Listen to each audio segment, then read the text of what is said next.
Et ici, sur mon PC, je vais vous montrer chaque photo en vous expliquant comment fabriquer une voiture et qu'il ne faut pas se démotiver. Si vous avez envie de le faire, il faut le faire. Voilà. Ça ne sert à rien d'attendre, ça ne sert à rien de reporter à demain.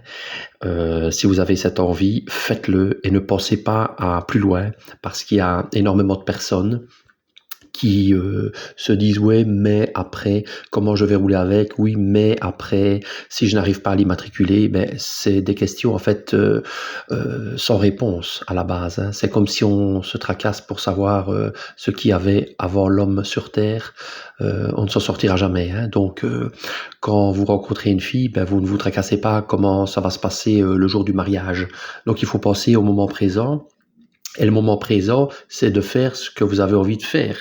Donc, faire ce que vous avez envie de faire, c'est essayer de commencer quelque chose, prendre des tôles, essayer de fabriquer une porte, essayer de voir si vous êtes apte à bricoler, parce que moi, j'étais absolument pas apte, dans la mesure où on me disait souvent que je ne sais même pas mettre un clou au mur, et c'est toujours le cas aujourd'hui, hein. Je ne sais pas si vous avez déjà essayé de mettre un clou au mur, mais c'est pas facile, hein. Si on ne prend pas un clou en acier, une pince, un marteau, enfin si on ne s'y prend pas bien, on essaye 10 fois et les clous sont par terre.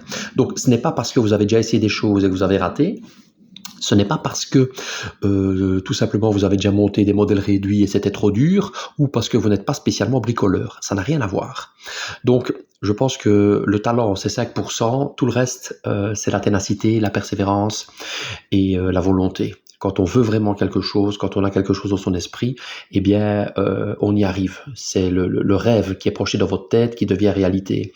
Moi, j'ai pensé à créer une voiture depuis que j'étais tout gamin. J'ai d'abord fait un genre de mini voiture pour enfants pour voir si j'étais capable. Et quand j'ai vu que ça allait plus ou moins, je me suis dit, voilà, maintenant, je vais faire une vraie voiture. Donc, forcément, la première chose, c'est de faire un dessin. Donc, vous devez dessiner. Moi, j'ai dessiné beaucoup quand j'étais jeune. Voilà, vous faites un dessin qui vous convient. Moi, ce dessin-là me convenait parfaitement. Et j'ai voulu m'inspirer des lignes italiennes qui me plaisaient le plus. Donc, le genre un peu inspiration Lamborghini, les feutrons Ferrari, etc. J'ai voulu mélanger un genre de renouveau de Countach. C'est ce que j'ai essayé de faire. Bon, j'ai été fort critiqué là-dessus parce qu'on m'a dit « Ouais, ça ressemble trop à une Lamborghini. » Oui, c'est le but, hein. Voilà, hein. C'est ce que j'ai voulu faire, hein. Donc c'est forcément normal que ça ressemble, hein. Soi-disant des designers là qui sont présents sur YouTube m'ont dit ouais mais bon les lignes c'est beaucoup trop on dirait vraiment ouais c'est ce que j'ai essayé de faire, hein. Moi je dis à ces personnes-là prenez un crayon, prenez une feuille et dessinez une voiture qui n'existe pas. Voilà, faites-le. Et quand vous l'avez fait, réalisez-la. Et qu'elle roule, et qu'elle soit fonctionnelle, comme la mienne. Moi, il n'y a aucun problème. Moi, j'invite tout le monde à faire ça. C'est pour ça, d'ailleurs, que j'ai fait cette vidéo-ci. Donc, au lieu de critiquer, au lieu de dire ceci, cela, j'aurais fait rouge, j'aurais fait bleu, plus grande, plus basse, on dirait une Lamborghini, on dirait ceci, on dirait cela. Faites-le, essayez. Voilà. J'ai entendu beaucoup aussi, ouais, c'est vraiment une DeLorean. Bon, je vois pas vraiment à quoi ça ressemble à une DeLorean, mais je pense que les yeux des personnes ne sont pas suffisamment habitués à avoir de telles voitures sportives. J'aurais montré ma voiture à Monaco que peut-être là-bas on aurait compris directement, mais ici malheureusement je crois que les gens n'étant pas habitués m'ont dit ouais on dirait un vaisseau spatial, on dirait la voiture du futur. Je vois pas en quoi on dirait la voiture du futur.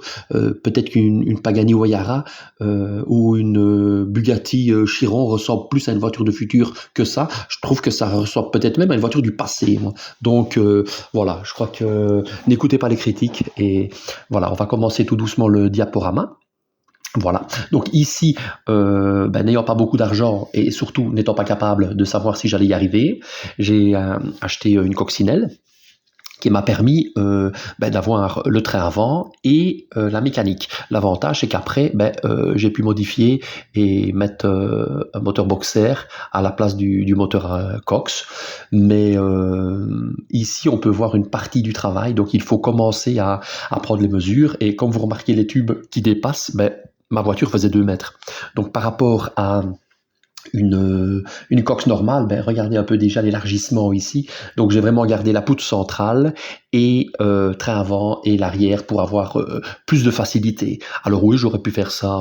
On m'a reproché de ne pas faire ça sur une Porsche Boxster, une Toyota MR. Ben moi, je vous invite à le faire sur une Porsche Boxster ou une Toyota MR. Faites-le.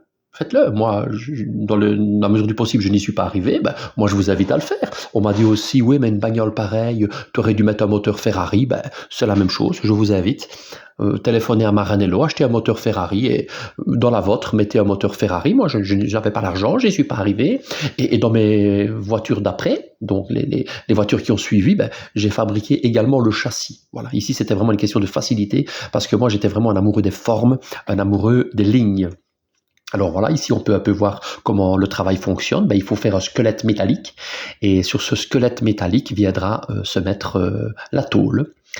Alors voilà un avancement. Donc ici vous avez soudé tous les tubes, les passages de roues. Bon, la photo est mal prise, on dirait que c'est pas centré, mais les passages de roues étaient centrés. Et donc c'est en fait très simple. Hein. Donc vous prenez des cartons et les cartons, on les plie par rapport au dessin qu'on a fait. Vous mettez tout à l'échelle, donc vous faites un dessin ou prenez un modèle réduit ou vous la fabriquez d'abord en modèle réduit. Et puis il faut faire des règles de 3. Et par rapport aux règles de 3, vous faites comme ça votre squelette métallique soudé par point. Voilà.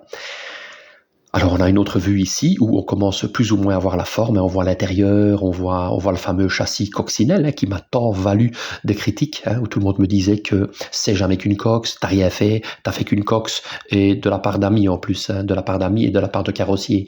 Voilà ce qu'il faut s'entendre dire après 30 ans d'amitié, tellement les gens sont jaloux. Hein. Donc ça, faites aussi le tri dans vos amis parce que si vous vous lancez dans une aventure pareille, ben, vous allez perdre... Moi, à chaque voiture, j'ai perdu 5-6 amis dans mon agenda. Hein. Donc, si jamais je devais en faire encore une, ben voilà, je serais tout seul, je serais un ermite chez moi, quoi.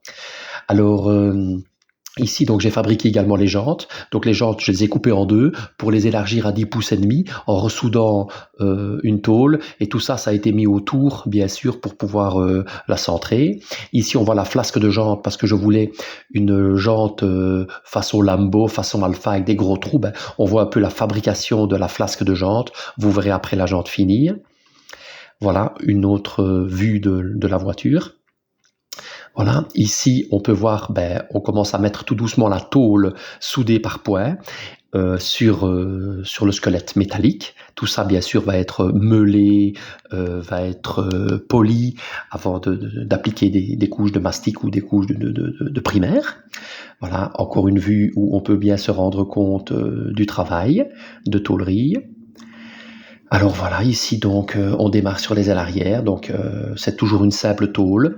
Là j'ai soudé par point et j'ai eu ici la politesse pour vous de vous montrer le travail brut parce que trop souvent quand on voit des voitures comme ça faites par des amateurs sur internet, eh bien c'est des images magnifiques, on a l'impression qu'il n'y a qu'une seule tôle, polie, poncée, brillante, lustrée et vernie.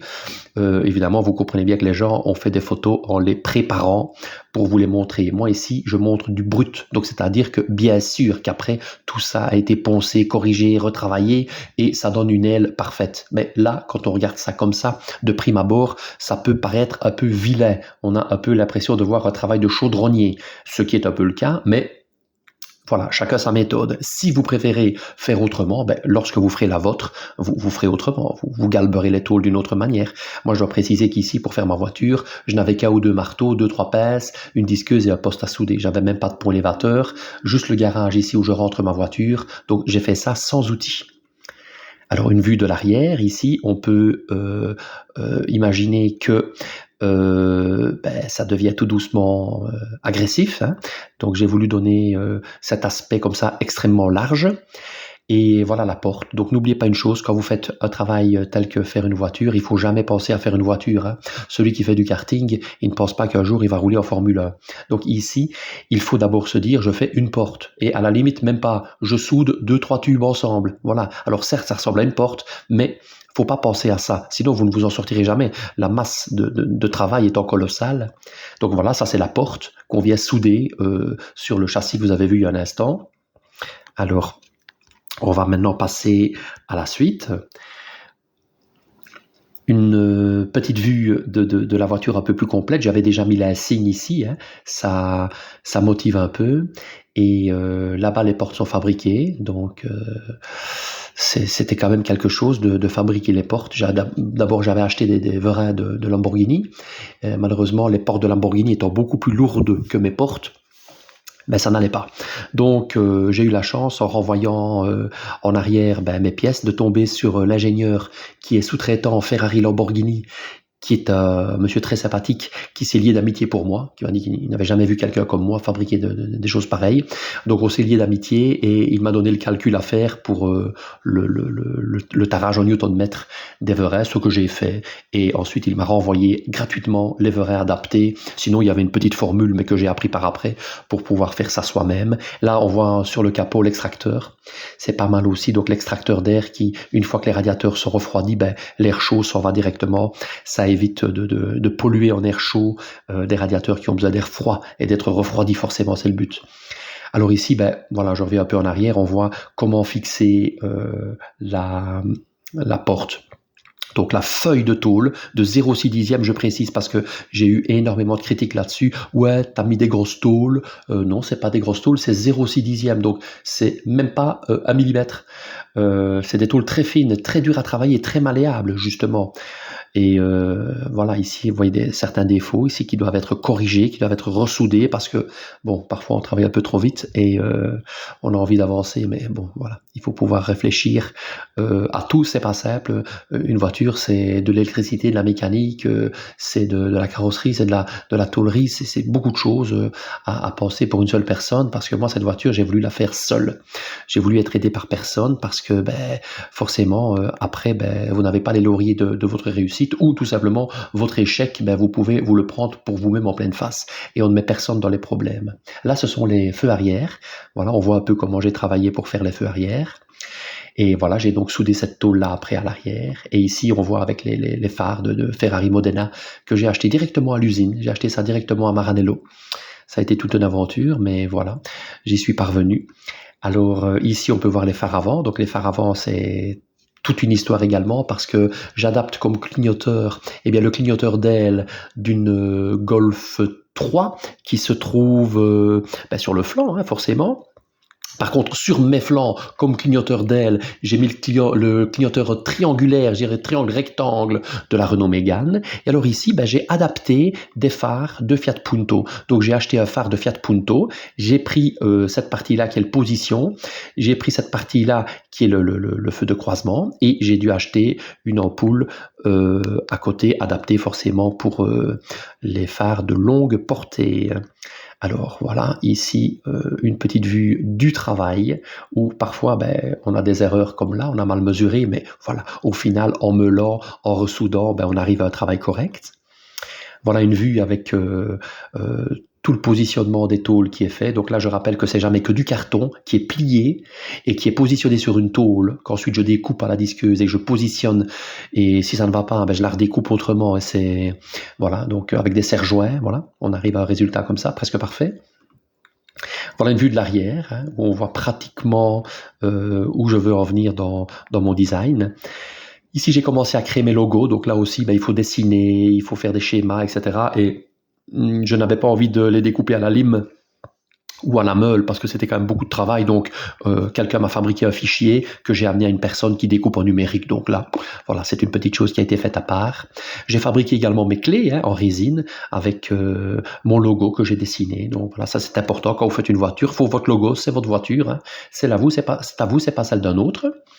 Voilà. Ici, une fois que le mastic a été mis, donc là, il faut compter une dizaine de boîtes de mastic, une dizaine de boîtes de 2 kilos. Alors, tout le monde m'a dit, oh là là, le massacre. Non, si vous avez déjà travaillé avec du mastic, ça part très vite. Vous savez que rien que faire les bords de joint avec le doigt en dessous, les bas de caisse, le plancher, il y a une boîte qui est partie, quoi, comme ça en 2 minutes, et une dizaine de cartouches de silicone. C'est-à-dire que les gens n'imaginent pas le travail que c'est de faire une voiture entière. Donc, quand vous parlez de 10 boîtes de mastic à 2 kilos, ça paraît incroyable. Bon, faut pas oublier que tout ça, ça va être poncé, et ça fait des kilos et des kilos de mastic qui partent à la poubelle facilement.